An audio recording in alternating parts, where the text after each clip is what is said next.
Fun. Ladies and gentlemen, boys and girls, cats and kittens, welcome to the Podcasts live on a very, very special Sunday. The Podcast is your home for rational crypto news and objectivity, leaving emotion at the door and talking about what we like, why we like it, and where we see it going. We are not offering financial advice. We are telling you what we do, and that is all. We don't slow down. We don't let up. Full speed is our only speed. I am your host, Scott, pragmatic investor who has won and very, very, very recently lost fortunes. And joining me, as always, is the greatest producer of all time, Belle. How are we doing tonight, Belle?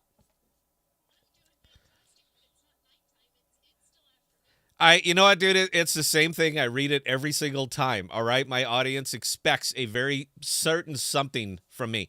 And how are we doing tonight, Belle? That is that certain something.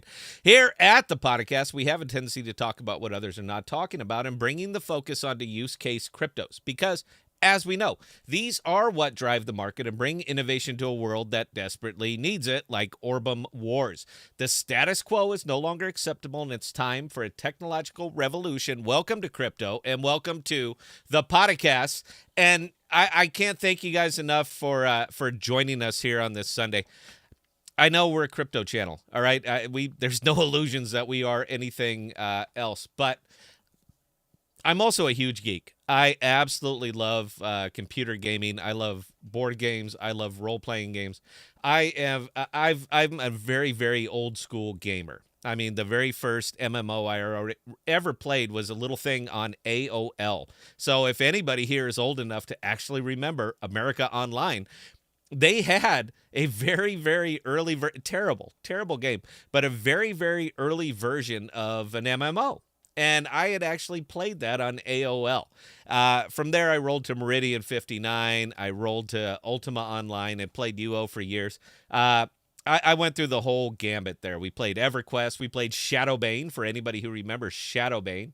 I don't play games to bake bread. I play them to kill. That was kind of Shadowbane. From there, World of Warcraft, and then after WoW kind of broke open the bubble, they spawned into everything. So there's basically a game for everybody's taste out there. But one of the things that I've always had a lot of enjoyment playing are tower defense games, because there is just something very, very therapeutic about just mowing down waves and waves and waves of critters. And they built one here. Now, I've been playing it for for a good 8 hours. And until a minute ago when we got Stefan on, I didn't know how to upgrade the towers. I had no idea. So I was like, I am literally stuck at level 1. And I banged my head on the wall for 8 hours trying to figure out what do you have to do here. And then, yeah, he said, oh, no, just click the double arrows. Turns it into a better tower. And sure enough, there it is. And I beat level 2, so I was very, very excited. That's what Belle was talking about. We're doing this a little bit differently this time. So typically we get somebody on, I grill the hell out of them, I find out what's wrong with their project, and I announce it to everybody. But we're not doing that this time because I happen to like the game. I think it's really, really cool. So as opposed to me interviewing Stefan, you guys are going to be interviewing Stefan, and I am just going to play the game. So we're going to put the game up there on the big screen as soon as I make the introductions. You guys can watch me play. Belle's going to be handling first chair on this, but the interview is coming from you guys. So if you have questions, comments, concerns, or observations for Stefan, they're coming straight from you, man. It has nothing to do with me. So with that, Stefan, how are you, sir?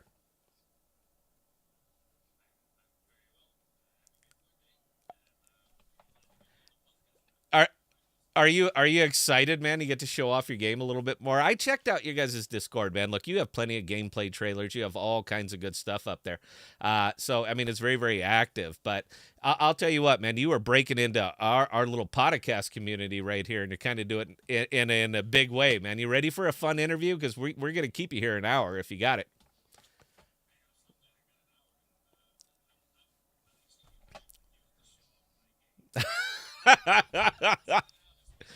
Well,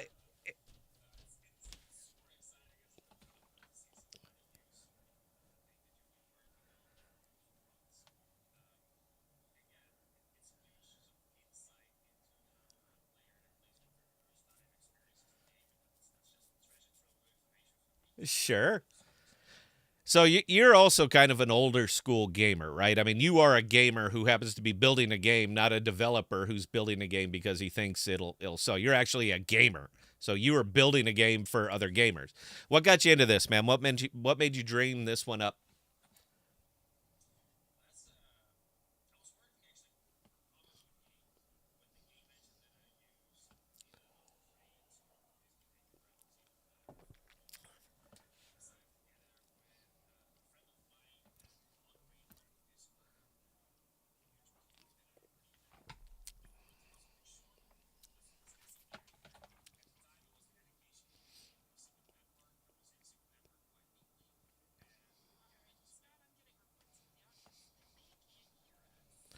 That they can't hear the other thing?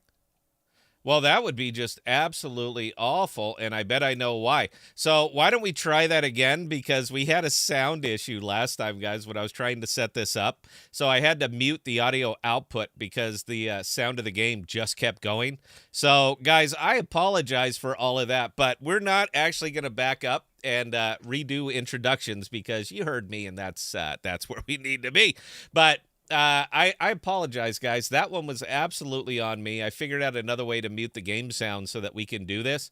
So it's fixed now. Stefan, say hi again because nobody heard Hello. you the first time. That was on me, babe. All right.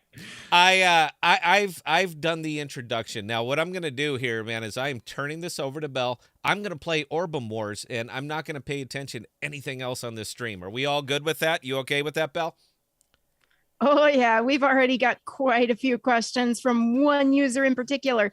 For those in the audience who can now hear me, yeah, if you guys have questions, go ahead and start getting them in chat and we will get them asked. This show is all about you guys and asking questions about this fantastic game that Scott has spent the last, 10 hours or so playing. Yeah, and finally figured out a very important thing. All right, ladies and gentlemen, I give you the host of the podcast, Bell, and Stefan, our very special guest of Orbem Wars, and I'm just going to go ahead and play. So you guys take it away. All right. So Stefan, the first question comes in from Linson, and he's asking, who are you and what is your background in game development? That's a good question. Stefan, obviously, is who I am. My professional career has mostly brought me around companies, change management, quality assurance, also for software companies. And I'm sort of a hobby game developer, as I call myself. But I guess my family would have always called a part-time job, but I spent way too many hours on it. So in terms of game development, I guess I'm mostly known for my tutorials on game development with the Godot game engine. I speak at some of the Godot conferences on especially multiplayer game design and game coding patterns. In terms of that's usually the next question. What have you released? I haven't really released something into the public because I usually infringe quite heavily on all kinds of copyright material from big companies and just make games for, me and my friends. If you want to play Monopoly with 25 people, because, when you have whiskey, usually you get more than 6 people coming over, then I was your guy in the past and I would make that work. And I guess like 2-3 years ago, I decided to take that to a more serious level and started a YouTube channel to actually teach other people how to do game development, game design, game coding, especially. And that has now brought me here on this podcast with a product that is not too far away from launching. All right. And along those lines, Linson also asks, what is your timeline for game development? For the specifically Orbem Wars, I'm going to assume then, I think we'll be in alpha for another 5 to 6 weeks after hopefully a pretty short beta will follow. The beta is going to be when the smart contracts are on the secret network testnet. And when that'll burst like a little kitty, then and we feel good about it, then we'll hit launch and we're on mainnet. We're aiming for end of June. It may become July, depending a little bit on how many changes we have to implement due to Shockwave Alpha, the big mainnet upgrade on Secret Network. Get some new functions that can make the query pyramids 500 times faster. That's, of course, something we can't ignore as developers. We want to make use of that tech. So I'll have to see what the impact is, but pretty short, I would say, from here. All right. After the game releases, what are your expectations in terms of new update releases? Oh, a lot. I mean, when we release it, it's going to be in early access, meaning that the core gameplay loop is working. We currently got the campaign working. We got the events working, the contracts. I saw that Scott has already been scoring points in the event, so hopefully he'll win some NFTs if he keeps it up. And yeah, we still got the PvP module to come out. We got the big events to come out. And we also want to expand the universe beyond the constellation of Ian that you currently can explore. So it's a space game. It happens in space. Currently got 1 constellation, 6 star systems, 30 planets. And of course, we can expand on that, and we would love to expand on it. Okay, in terms of gameplay, how is the game balancing being tested right now? Damn it! It's being tested right this second, and I just lost. Again, I even upgraded them right. And everybody got to watch. I swear, I didn't do anything wrong here, man. That was just unfortunate. All right, I'm playing again. Yeah. Blame the developer, Scott. That's well, I got him right here. Oh, I was on commander level. Maybe I wasn't ready for that quite yet. We'll do it at captain. I didn't know there was a commander level. You need a couple of higher rarity turrets in order to beat that. The game sort of it incentivizes you to explore the star system. So it's definitely try to do all the cadet levels on all 5 planets and try to captain all 5 planets. That's sort of how you explore the game a little bit, so you're not stuck with the same planet all the time. But back to the question, because it's actually a really good question. I think balancing of NFT games is probably the most difficult thing to do when your in-game items are actually the NFTs. Because in a normal game, when one particular item is a little bit too strong or too weak, you just hot patch 1.01, and you beef up the stats on the left and you nerf a little bit on the right, and you're good to go. You can't really do that with NFTs if you want to keep to the ethos of blockchain where things are immutable. So basically, you get one chance to get the stats right, and only through other mechanics you could maybe balance, but that's always indirect balancing instead of direct balancing. So right now, I think we're over 700,000 tanks that have been destroyed during the alpha in the past 6 weeks. And we are gathering all that data to determine which turrets did people use, what setting do they have. We can look right now in everybody's inventory to see what fitting they prefer or which turrets they use most often. And we use that data to see if there's any turret that is overly powerful or just underutilized. In the past 6 weeks, that have already led to a number of changes to the towers, at which point during alpha, we regretfully have to wipe inventory, but that's part of testing. And so far, everybody has been quite acceptance for, as far as we can accept something like that. And then we just go again and we gather new data. That's the way we do it. And we got a pretty good feeling of where we are with the balance right now. All right. And John saying, Scott, my son plays Eve. How is this game similar or different? You know what? We're going to let Stefan talk about that one because he's an old Eve guy too. I'm a very old Eve. I played Eve Online in beta. I played it for about the first 8 years I was out. I was one of the directors of Band of Brothers. In case there's any old Eve Online players, that will immediately ring a bell.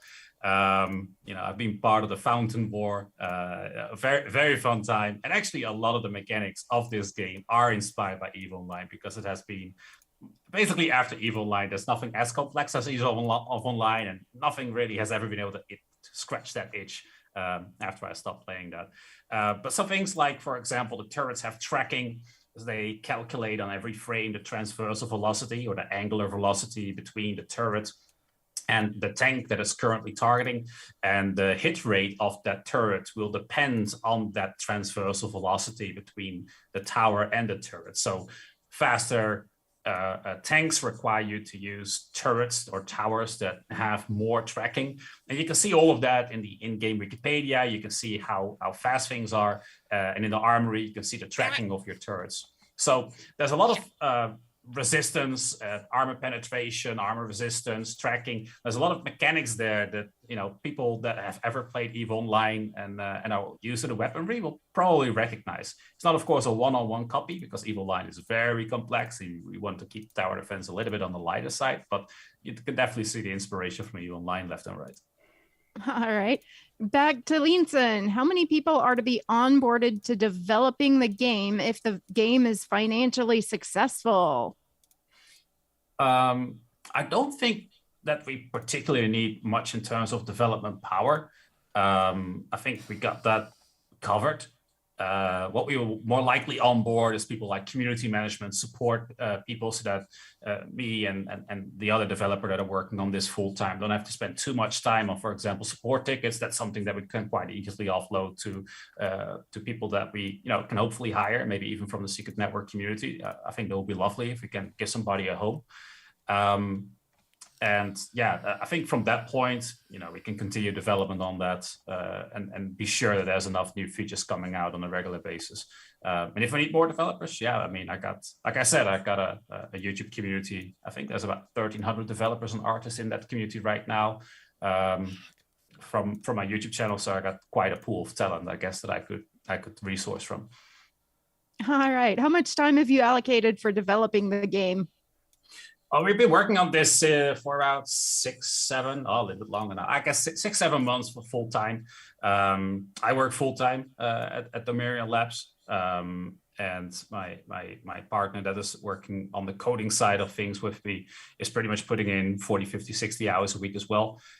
So I guess we got 2 people full time on the coding part, and then we have an artist that is on and off depending on the need. So I guess we got 2.5 people on it right now. Okay. What's your experience in terms of coding? GUI and graphics, backend or front end, game mechanics? I know a little bit of everything. And I know code in quite a couple of languages. I use quite a couple of game engines. I've worked around in Unity for about 3 years. I've had Unreal experience, Game Maker. But even before that, just making applications in a work setting and quality assurance and software in a work setting with Python, Visual Basics, stuff like that. So I'm personally with Orbem Wars doing pretty much all of the game mechanics, all of the user interface, all of the server interfaces, and then my partner does most of the back end load balancing, the authentication, database, pretty much all that stuff. But I would say that both of us can do all of it. It's just that we have our own preferences, and if you can come up with a work division that keeps it fun for the both of you, then that's the way to go. All right. Has there been optimization implemented into the game to allow a smooth communication between Secret Network and the game? I guess I can take the question a little bit more broadly, if I may, to maybe get to one of the unique things that I think we are doing different than most other NFT games, and that ties into how user friendly it is. When you look at many NFT games at the moment, you pretty much have to start with purchasing a couple of NFTs. Then you have to make a wallet if you don't have one already. And we're really thinking about this from the perspective of onboarding gamers that are not into crypto yet, because that's a lot of people that we could onboard into crypto in general. But that's also just a really large player base that could potentially play Orbem Wars. So people don't generally really have the patience to even download a game on Steam for 15 minutes, and they're just looking this slider go by, and they're just impatiently waiting for it finally to finish loading. Let alone that people will have the incentive to buy a couple of NFTs, a couple $100, make a wallet. Here's your 24-word mnemonic seed phrase that you never heard of, protect it with your life, because this is all the security you're ever going to get. And there's a lot coming at new people, and we're sort of thinking that barrier of entry is way too high. If we think there's 2.4 billion gamers in the world, let's all onboard them into crypto and let's go to the moon. I think that's wishful thinking if you think that 2.4 billion people are going to do that. So what we do is you can download the game for free. It's going to be on desktop and on mobile Android soon after we launch from mainnet. So you can go to the Play Store. You can just download it from a website that we'll have. You can play it for free. You can start for free. We'll give you some starter equipment. The first 2 rarities of the game, so that will be outdated technology and modern technology, is non-NFT virtual. So you can find that in abundance. You can get everybody started. You can experiment with different strategies. You don't immediately have to get into NFTs. And then the last 4 rarities these are NFT rarities. So these are NFTs on the blockchain with Secret Network. So you can find these while you're playing the game. You can win them in events. And we hold on to these NFT as a custodial, similar to how a centralized exchange would hold on to your crypto as a custodial. We don't do that forever, of course. If you really want the NFT to be in your Capital wallet, there's nothing stopping you from going straight to the NFT manager and claiming it to your Capital wallet. But it means that players that do not have any crypto experience can download this from Google Play Store, can start playing, can actually start earning NFTs while we hold on to the NFT. And maybe through in-game chat, they see that their NFT is actually worth something. Maybe they even figure out, oh, I'm actually playing an NFT game without knowing it. Once they're interested in it, once they feel like, hey, let's sit down for 2 hours and figure this stuff out, they can at their own will, at their own time, at the moment that's convenient for them. And they can sort of onboard into the Cosmos ecosystem, secret ecosystem, when they want to, and then claim it for their own, because of course, not your keys, not your NFT. All right. How much do you project the game will make in sales its first year? Well, we don't sell anything, so nothing in that regard. But so what we do, because we don't sell any NFT and we don't have any token, because any token that we create needs to have utility. But if we create utility for a token, then you basically need that token before you can play the game, increasing that barrier of entry again. So our first mission, let's say, is to keep that barrier of entry at absolute zero, because we think that's the innovation in the NFT gaming space. What we do is when you transfer the NFT, for example, from your wallet to the Stash marketplace in order to sell it, to maybe buy something better back, or just to make a profit off of Orbem Wars if you so desire, we take a very small dev fee from the moment that you transact, and we ask a very small royalty, and we're thinking about 3 to 4% on Stash. So that's pretty much where our revenue comes from. So the revenue comes basically from the NFT economy working. The better the NFT economy works, if people trading, the more revenue comes in. That means that there is quite the risk for us, because if the game is not popular, or if everybody holds on to their NFTs, it means that our revenue is going to be low, and we got some other backstops to make sure that at least we can keep on going.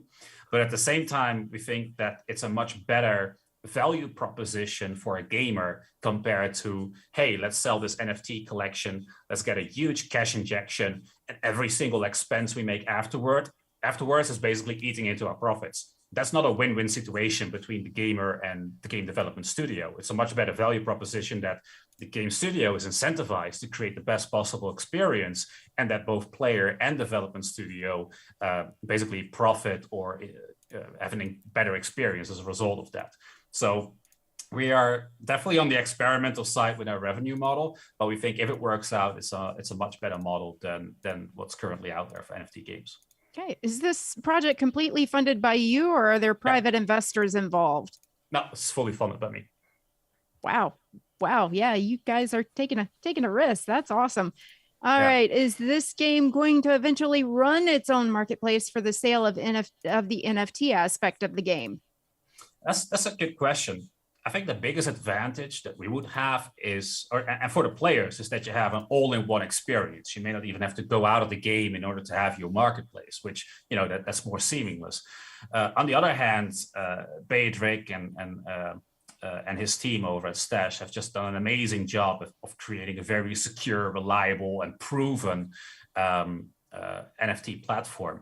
So if Stash works well, and that interface that we create with Stash is convenient and it's not like user experience breaking, then I don't think that is probably going to have a lot of our focus, our development time. We probably prefer to implement features for Orbem Wars that are going to expand the game instead of create a marketplace which already has an alternative. But if that experience is not exactly what we want it to be, or if we get complaints from the community, we may have to reprioritize that and make our own marketplace. But right now, that's, let's say, on the back burner until we get first-hand experience. Okay. Other than NFTs and plain JPEG, are there any other use of the NFT tech, like fractional NFTs, to allow access to a guild-type system? We do have some ideas where there might be something along the line of mercenary factions. Players play a mercenary in the narrative of the game, so we might have something like mercenary factions. We are thinking about other revenue models that could be connected with some sort of extra functionality or access control, as secret NFTs are known to provide. We have, for example, be thinking about a PFP collection, but only once the game is popular for profile pictures in the game. That could function as a PFP for your Twitter, on your Discord, but also in game, and that will be unique to that PFP collection. But we've also considered maybe collaborating with existing PFP collections on the network to maybe see if we can share community that way. So yeah, there's ideas, but nothing set in stone that I can say like, yeah, that's definitely going to be there. But these are all concepts that we definitely consider as something to expand into. All right, Jack Sparrow. He said Wait, Android. one second, Belle. I get to jump in here for a second. So you built the game, Stefan, right? This is your game? Yeah. Okay, which turret hits the big track tanks better? Because I've just tried 5 times here and I cannot take them out. So which turret hits? Is it plasma or railguns? You mean the medium tanks, or you mean like the big mech warrior? No, the medium tanks. I haven't even seen the mech warrior yet. What are you will on, take out? Are you on planet 2 or planet 3? Planet 2. Plasma turrets. Plasma turret. Thank you. All right, Belle, carry on. All right. So Jack Sparrow coming in with the next question. He said Android, but will it also be available on iOS? Yeah, I see the question. It's a good one that we get a lot. And I wish I could just say around that, yeah, of course, iOS, no problem. But the fact is that there is a problem there. Most of you may know about the Epic versus Apple lawsuit. Basically, there's a lawsuit between them going on because Epic created a way that they could collect fees from Fortnite that went around the Apple Play Store, which used to ask 30% of those fees. So Epic was kind of incentivized to go around. Basically, what we do by taking a cut of a transfer of an in-game item NFT means that we're in exactly the same position as Epic. So we're not gonna put any development time into iOS development until that lawsuit is completely settled and that Apple has changed their policies. I wish I could just say, no, we're going to do that. But the fact is that Epic has the money to take on Apple in court. We absolutely do not. So yeah, we risk wasting development time on something that might just get banned right out the gates. When we try and bring it onto the Apple Play Store, it might just get banned, 1, 2, 3 weeks in with a lawsuit from Apple to transfer them the fees that we made on the game of all iOS downloads. So yeah, it's a huge risk for a small indie studio like us. I would just say, email Tim Cook and tell him to change the policy. That would help us to, get going on iOS. We would love to.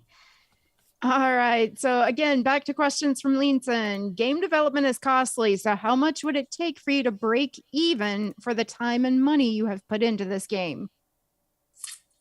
Ooh, that's a good question. Well, but I think you can say about 7 months development, like 2.5 FTE, take a decent salary. And I guess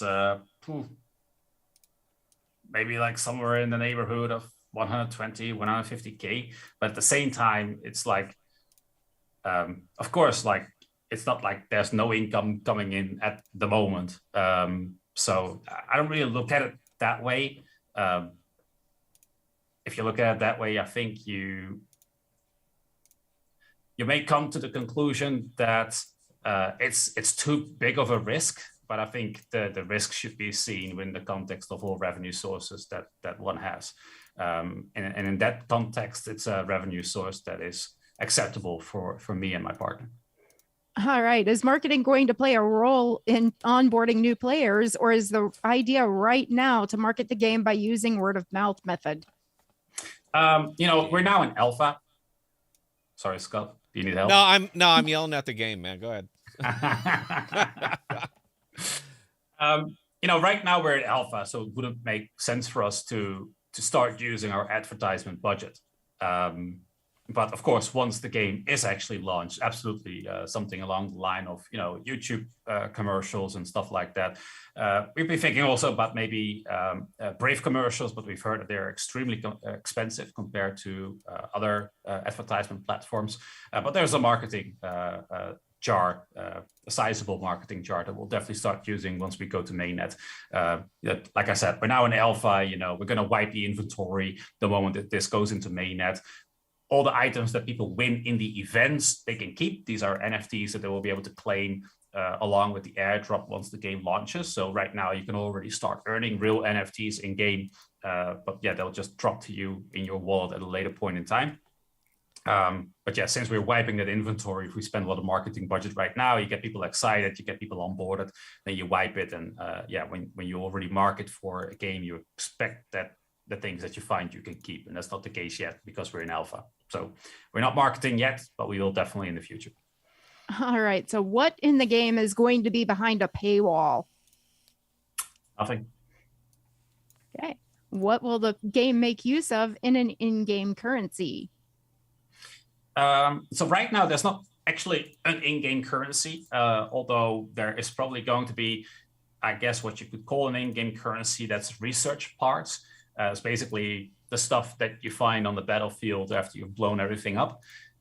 Or the stuff that you find when you deconstruct something. That also includes the deconstruction of potential NFTs, thereby being a burn mechanism for those NFTs, thereby making them more scarce because they're all limited run. And with those research points, you'll be able to do research. And again, if you've played EVE Online, it's a little bit inspired by that.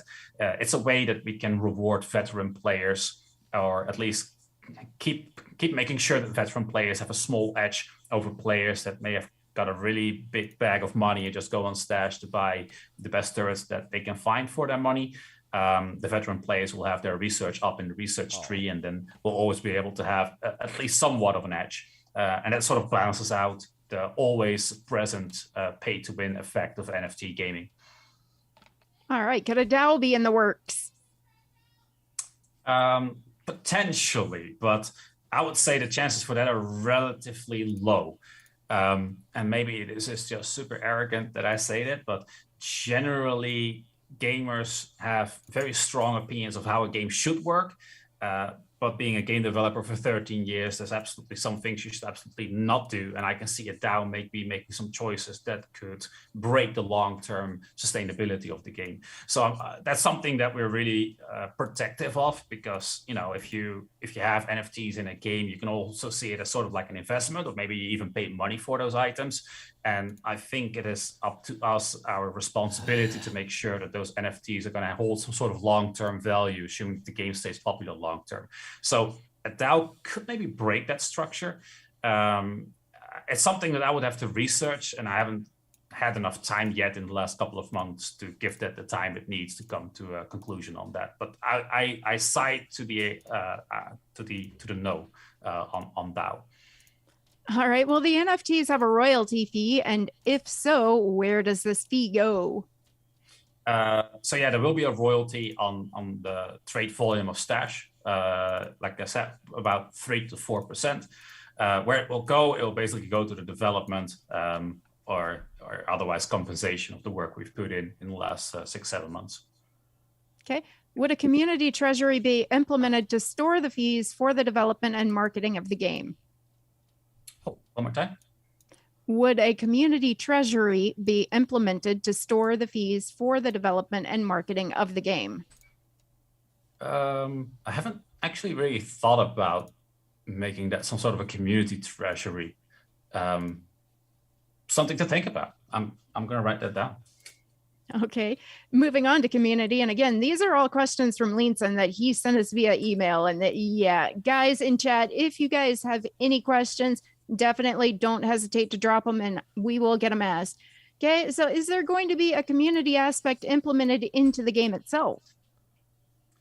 Yeah, like I said, we have been thinking about some sort of like a mercenary guild where maybe even you know, we are planning PvP, but it would be cool if you can also play, you know, mercenary clan or mercenary guild versus mercenary guild, or maybe get some sort of like a group thing going on.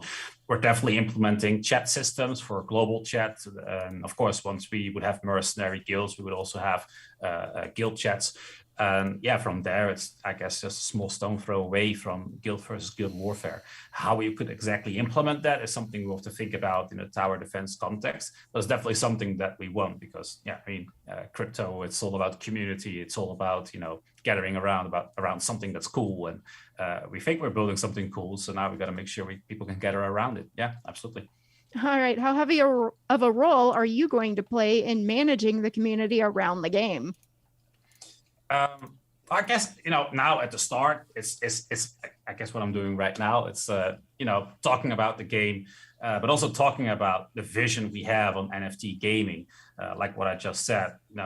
I don't have the expectation that Orbem Wars is going to onboard 2.1 billion people. I mean, I think not a single game development studio dares to say, oh yeah, we're going to have 2.1 billion players. That will be, out of this world. But we do think that as NFT gaming or as the gaming industry, we got a couple of very difficult questions that are still unanswered when it comes to what are models that are fair to both developer and player, but also what are, for example, how do you deal with power creep? Power creep is something that's very common in games, but it doesn't really work in NFT gaming because you're basically screwing over whoever bought in first. So I think there's a lot of sort of new questions regarding NFT gaming. Also, like how can we drop down the walled gardens that you can use the NFTs of one game in another game? How are you going to balance that? Is there a way that, game studios could pirate from each other's NFTs in a way that makes one game suddenly unsustainable? Are those attack vectors? Although probably they're sort of more byproducts of another game becoming popular. So there's a lot of questions there. I think I see my role a lot in trying to answer those questions, not only for myself or for Domerian Labs or for whatever comes from Orbem Wars, but also for the community at large that I have around game development. I see myself take that role. I see myself take that role within Orbem Wars itself when it comes to community management and bringing the word out further. But also I see very much a community manager role if the game grows much larger. That at a point that it's just too much for the three of us. So yeah, to be decided, but I'll definitely want to stay connected with the game. I mean, it's been my baby for the past 7 months. So. All right. So what are the long-term plans for community events? So there's currently, we got, the game is built around 2 types of events. I guess 3 if you include PvP leagues, but let's take those out for a moment. We got the contracts, which are sort of like the NPC factions, giving you a mission that lasts between like 24 and 48 hours. You can win NFTs through them, a small amount of players. The contract that's currently live rewards up to rank 25. And then you got the big events, which could be multi-week or even multi-month events, which drive the narrative of the story forward. So right now you got the constellation of Ian with 6 stars, and we got ideas like, let's say that we develop as developers a new constellation for people to explore. You can just, say unlock and suddenly you have a different constellation to explore, or you can create a whole event around that, a multiplayer event where you say, okay, there's some researchers, we got this Stargate technology, we need to build this Stargate, we need a bunch of resources, go out and get them. And this could be like a multi-week event where maybe, depending on how much resources the community altogether gathers, that Stargate is going to be completed sooner or later. And of course, with a reward structure where you can probably win the most rarest of NFTs, because of course these are longer events, so you should be rewarded with more goodies. So we have those types of events where the big events are really going to drive the story forward. You can think about alien invasions to rogue planets coming into a solar system or star system to all kinds of cool stuff that we could do within the game and that we've prepared the game for that allows for those. The fundamentals are there that we can plug those kind of events in.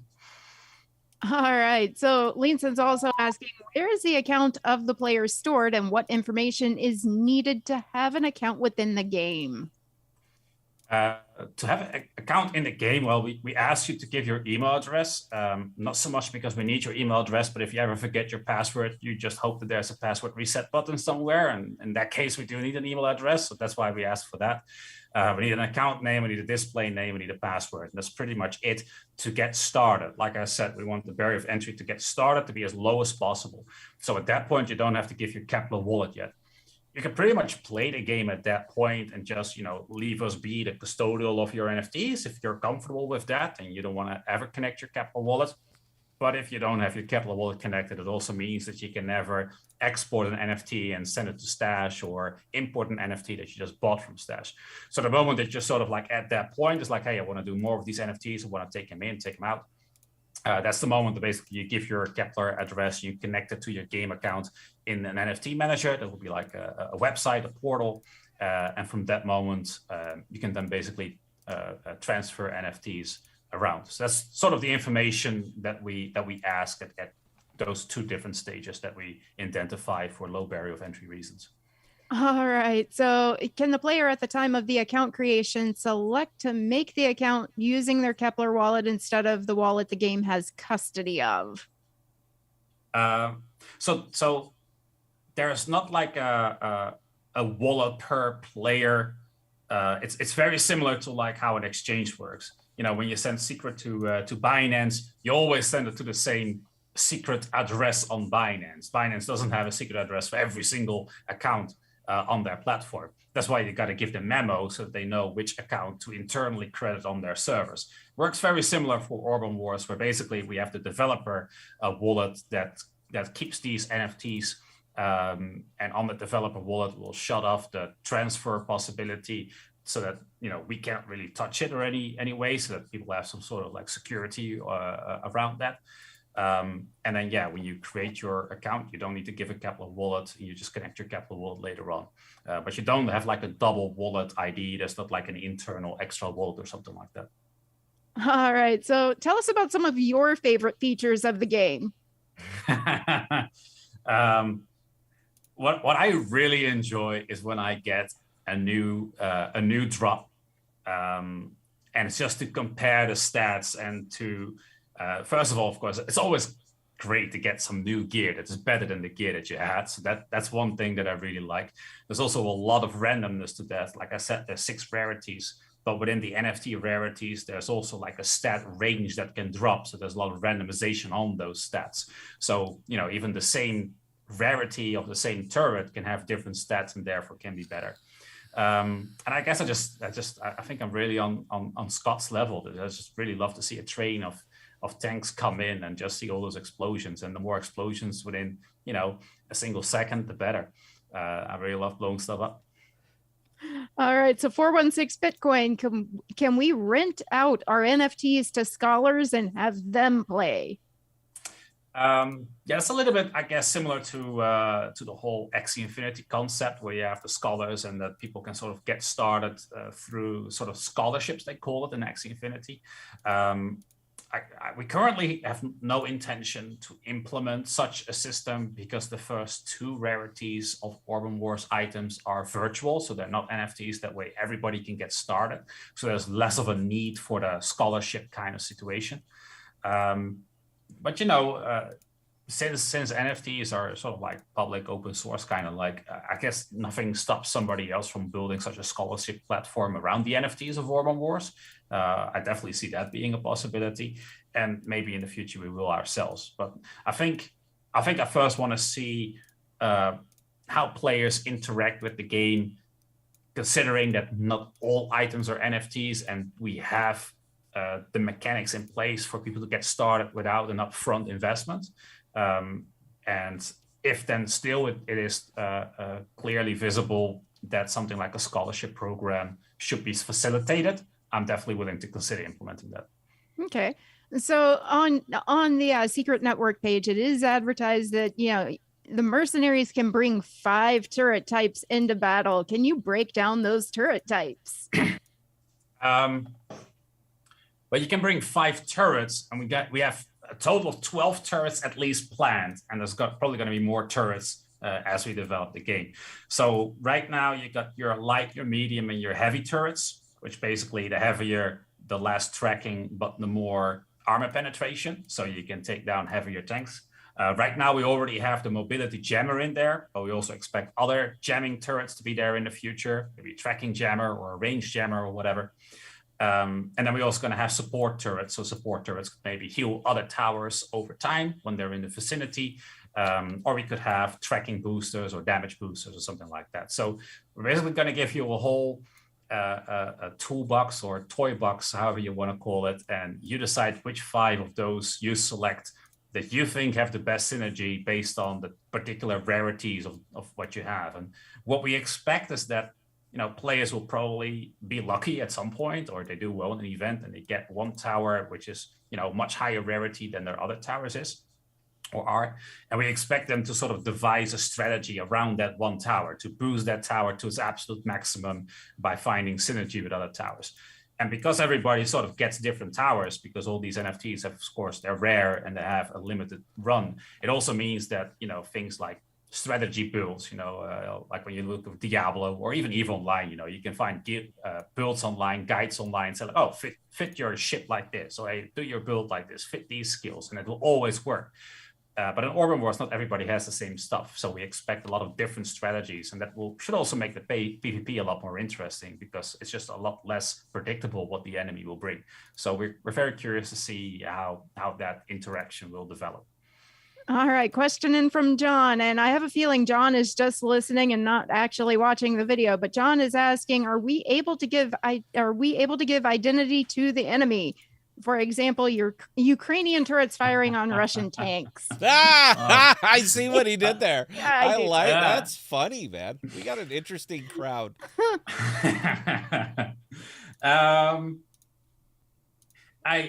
We are thinking about, and that's not something we're going to have, right out of the gates, but we have a certain amount of factions in the game that are like NPC factions, and those NPC factions are probably going to have their own skin so that you can identify which tower belongs to which faction. Nothing stops us from maybe introducing some sort of real world event like skins, maybe for Christmas, maybe for Easter, or maybe for other events that happen in the world. I'm not sure if we want to, put as much politics in the game as that. But something along the line of recognizing towers and tanks and being able to impact how your tanks and towers look is definitely something we have on the development roadmap. I'm still dining on that question from John, man. That is funny right there. Yeah. I'll tell you, it's not the first time we've had this question. We've had it in the Discord a couple of times. The sovereign army of Ukraine. Are we sure that it's not John asking the question in the Discord too? Maybe he's asking it everywhere. I don't know. Every opportunity he gets. Emery, you've been really quiet. Do you have anything, sir?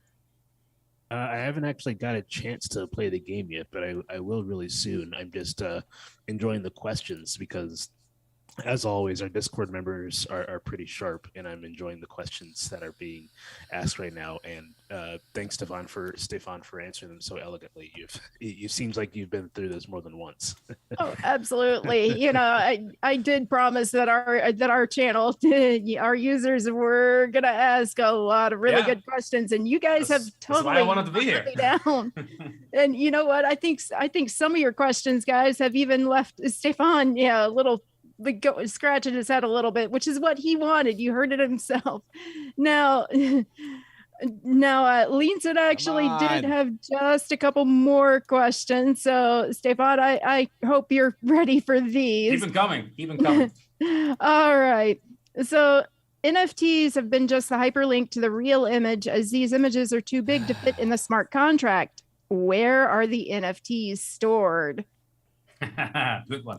We're still debating where we want to use something like IPFS, but we're also eyeing with our eyes a little bit to Jekyll. We think what Jekyll is doing is really neat. We just don't know if they're going to be out on time for us to actually make use of their extra privacy layer that they can put on top of that. So it's probably going to be either one of those two, and I'm in contact with Dooney from the Jekyll team on the regular to see how they're doing and if our timeline speed up. Would be really cool if we can immediately bring that first use case to Jekyll. Well, ironically, Emery actually works for Jekyll. Yay! Emery, are they gonna? You know what? Here you go again. When Jekyll, are they going to be ready for this in time? Yeah, I've heard that it would be great for Orbem Wars and Jekyll to be able to collaborate to have that security for your NFTs. I personally don't know whether or not our timelines will have that great that confluence there. But even if we have our platform finished by the time that you're all finished, integration shouldn't be too terribly hard. Yeah, that's sort of like. That's where we are, but it's going to be something like IPFS or IPFS through Jekyll probably. So it's one of those two to answer the question of Nice. Now everybody's sitting there and they're chiming in saying this sounds like a really cool game. Yeah, the 30 Jack Sparrow's chiming in. Yeah, the 30% they're charging you guys is highway robbery. Yeah, I have to agree with Jack Sparrow on that one. Ouch. So where do you see the future of Orbem Wars?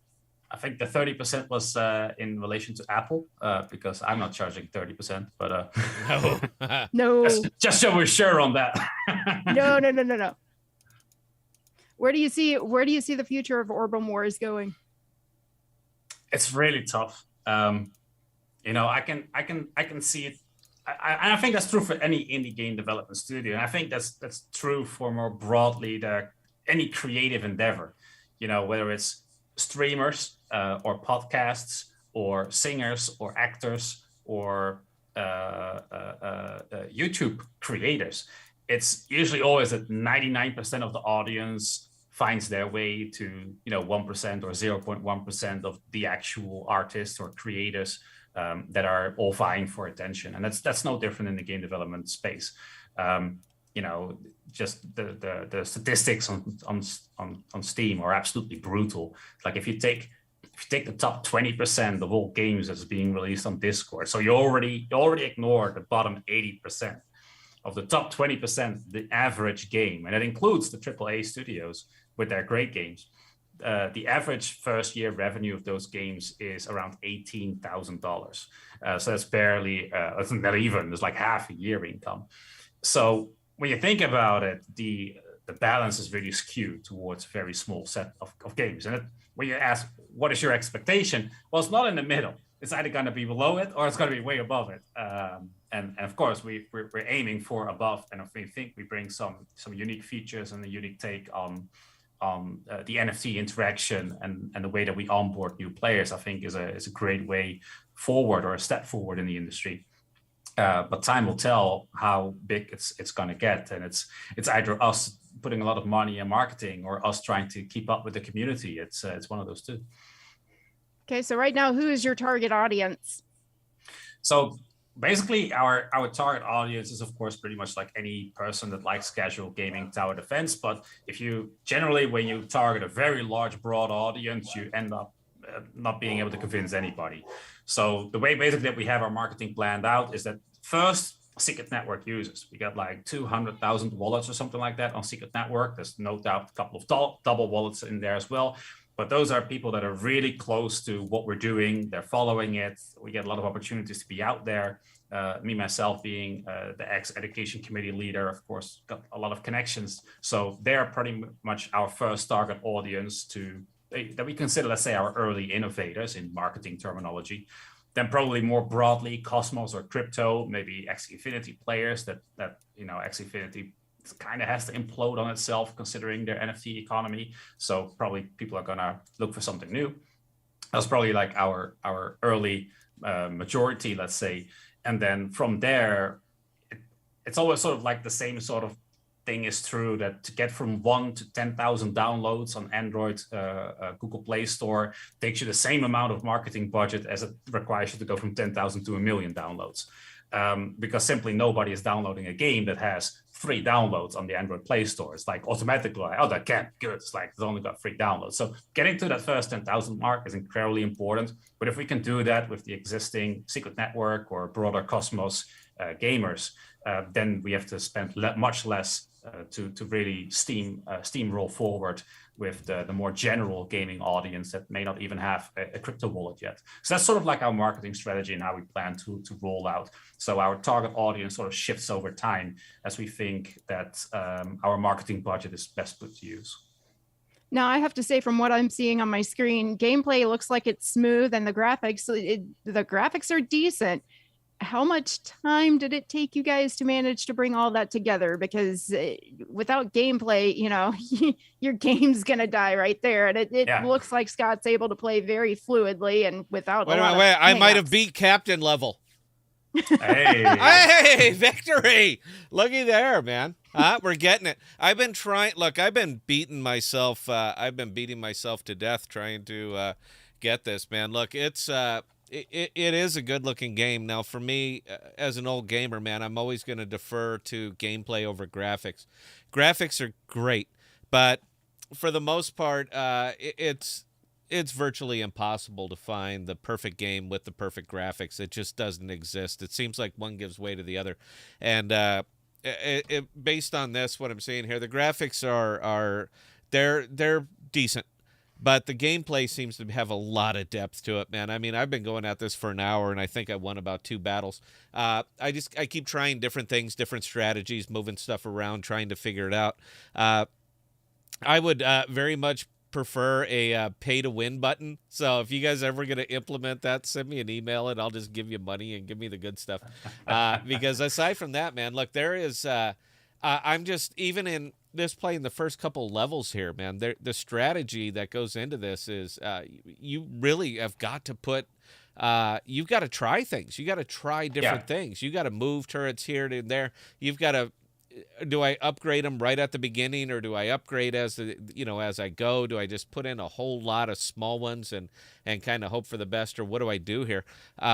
So yeah, I mean, it's clear to me that the people who are building this game are in fact gamers. That you guys did, you've kind of come up through it. So I personally appreciate that, because I don't want to be pandered to, and there's so many games out nowadays that simply pander to gamers. They'll give you what they want, but they remove a lot of the challenge element, because people don't want to, go through this over and over. They want to start off and they want to win, and they can be the king and they move on. I don't look for games like that. I don't play games like that. Where's the fun in that, where you're going to win? I don't really like that. I like having to look at it, think outside the box, and figure it out as you go. Of course, the NFT things are neat, but that's not a drive for me. The drive for me is always going to be the gameplay.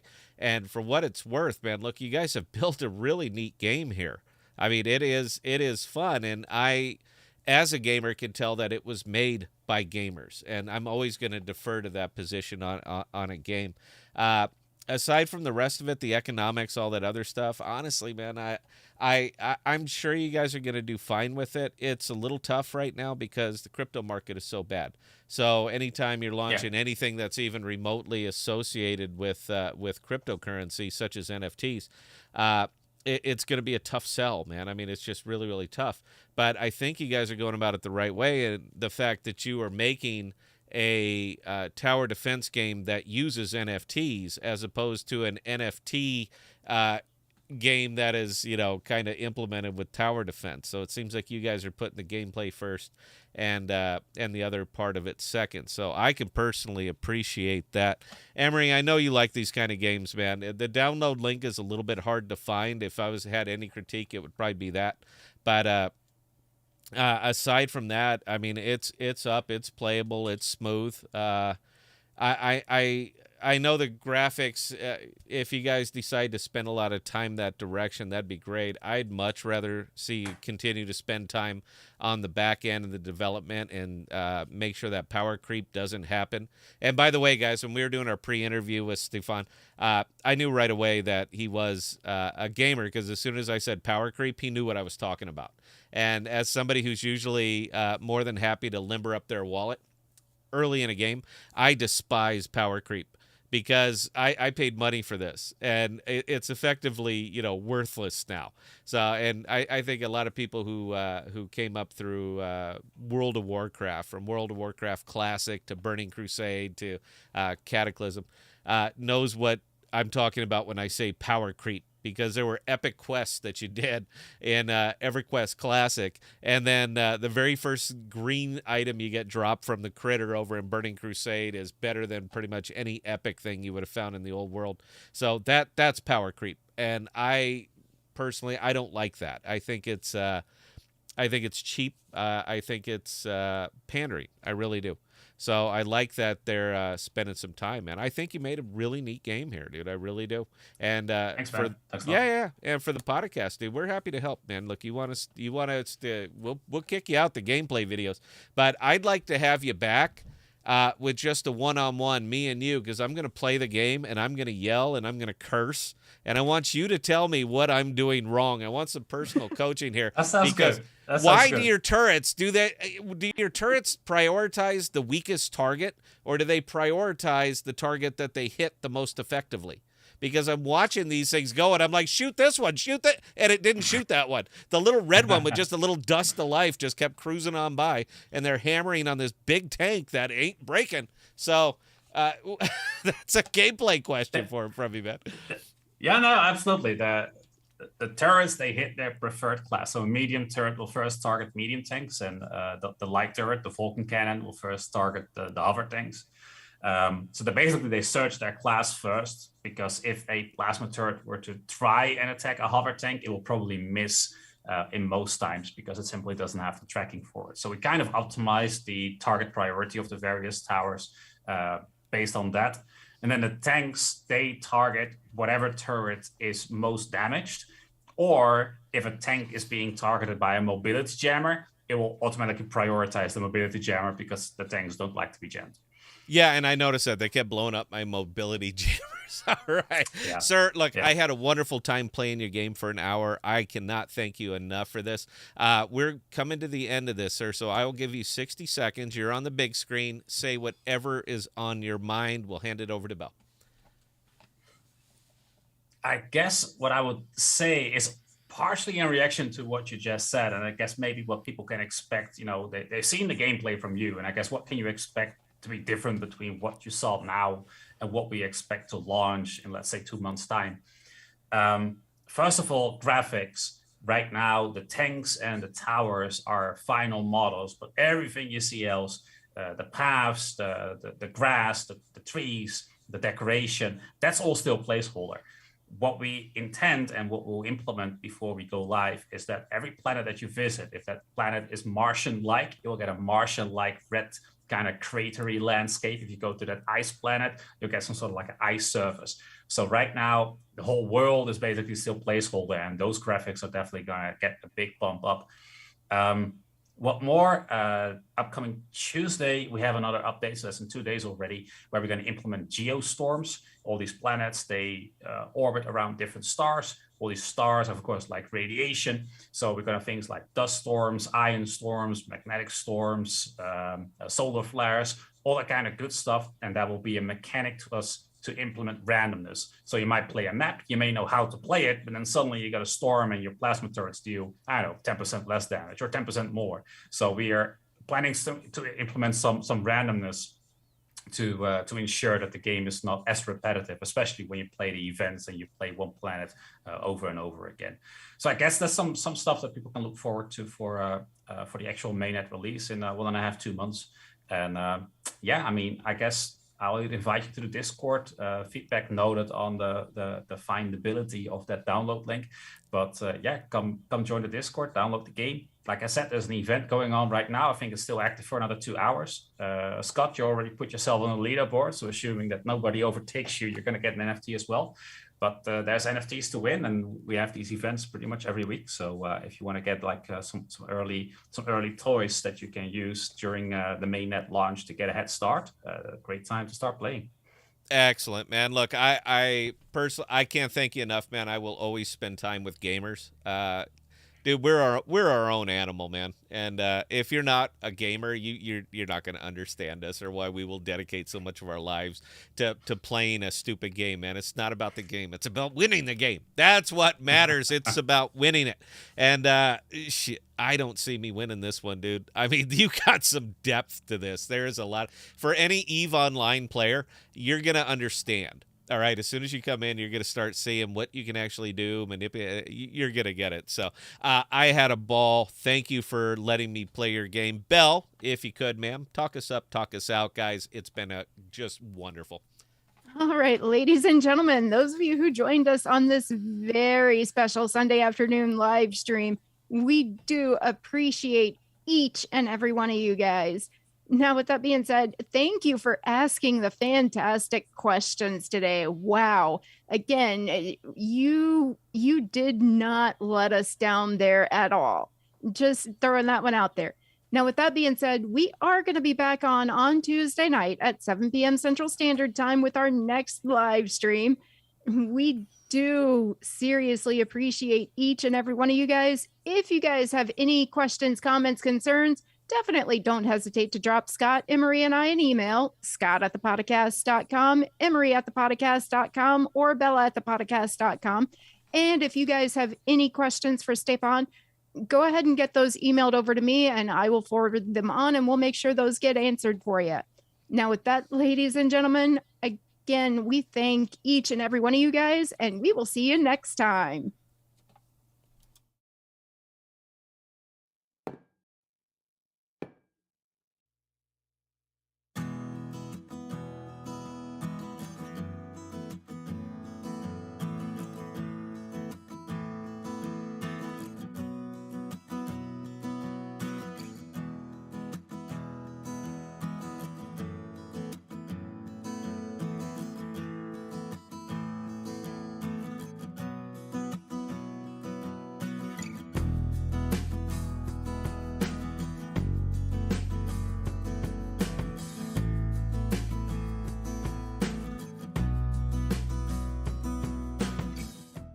We are dropping new videos and podcasts every Sunday, Tuesday, and Thursday. And be sure to look for us on Instagram, Twitter, and Parler at ThePodocasts. Also, visit our page at ThePodocasts.com, all one word, for all of our most current content.